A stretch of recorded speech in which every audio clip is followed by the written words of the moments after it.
ذات کہ جب اس سے کوئی شخص امید باندھ لے تو وہ نامراد نہیں ہو سکتا، اس کی امید ضرور پوری ہوتی ہے۔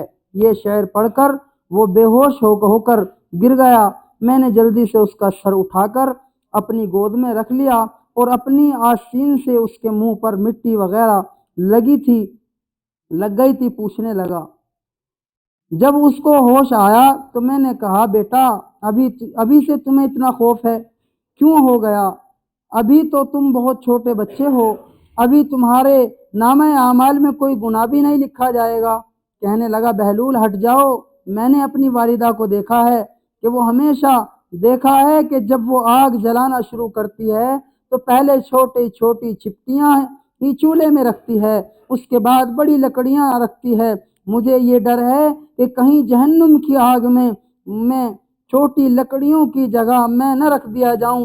میں نے کہا، صاحب زادے تم تو بڑے حکیم معلوم ہوتے ہو، مجھے کوئی مختصر سی نصیحت کرو۔ اس نے اس پر 2 شعر پڑھے جن کا ترجمہ یہ ہے کہ میں غفلت میں پڑا رہا اور موت کو ہانکنے والا میرے پیچھے پیچھے موت کو ہانکتے چلا آ رہا ہے۔ اگر میں آج نہ گیا تو کل ضرور چلا جاؤں گا۔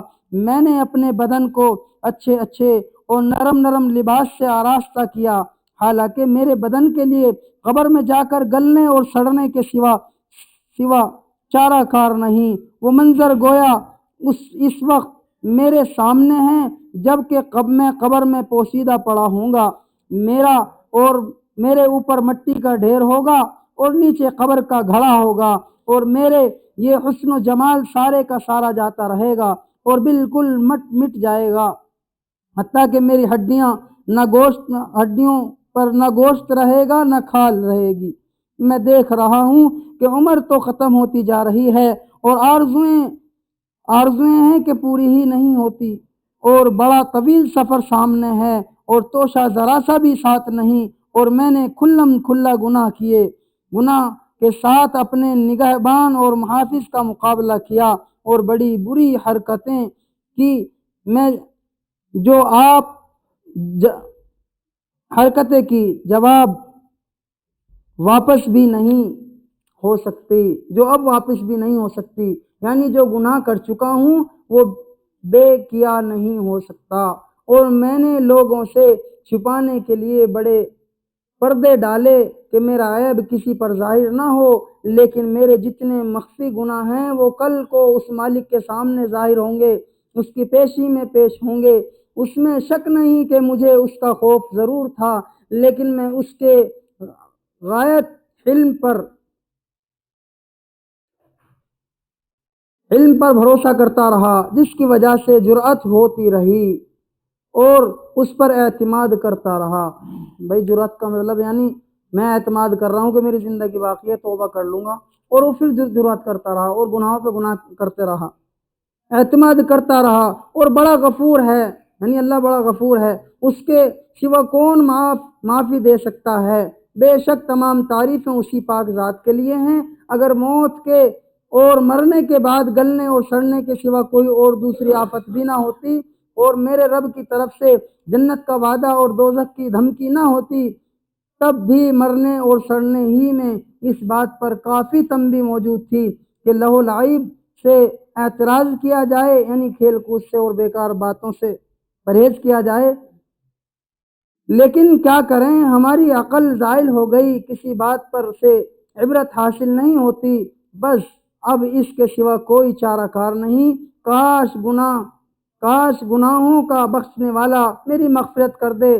جب کسی غلام سے کوئی لغزش ہو جاتی ہے وہ تو آقا اس کو معاف کرتا ہے۔ بے شک میں بدترین بندوں میں سے ہوں جس نے اپنے مولا کے عہد میں خیانت کی، اور نالائق غلام ایسے ہی ہوتے ہیں کہ ان کا کوئی قول و قرار معتبر نہیں ہوتا۔ میرے آقا، جب تیری آگ میرے بدن کو جلائے گی تو میرا کیا حال بنے گا، جب کہ سخت سے سخت پتھر بھی اس آگ کو برداشت نہیں کر سکتے۔ میں موت کے وقت بھی تنہا رہ جاؤں گا، قبر میں بھی اکیلا ہی جاؤں گا، قبر سے بھی اکیلا ہی اٹھوں گا، جس جگہ بھی کوئی میرا معین و مددگار نہ ہوگا۔ بس اے وہ پاک ذات جو خود اکیلی ہے، وحدہ لا شریک ہے، ایسے شخص پر رحم کر جو بالکل تنہا رہ گیا۔ بہلول رحمۃ اللہ علیہ کہتے ہیں کہ اس کے یہ شعر سن کر مجھے اس پر ایسا اثر ہوا کہ میں غش کھا کر چکر کھا کر گر گیا۔ بڑی دیر کے بعد جب مجھے ہوش آیا تو وہ لڑکا جا چکا تھا۔ ان بچوں سے دریافت کیا کہ یہ بچہ کون تھا؟ وہ کہنے لگے یہ تو اس کو نہیں جانتا، یہ حضرت امام حسین رضی اللہ عنہ کی اولاد میں سے ہیں۔ میں نے کہا کہ مجھے خود ہی حیرت ہو رہی تھی کہ یہ پھل کسی درخت کا ہے، واقعی یہ پھل اسی درخت کا ہو سکتا ہے۔ حق تعالی شانہ ہمیں اس خاندان کی برکتوں سے منتفع فرمائے، آمین۔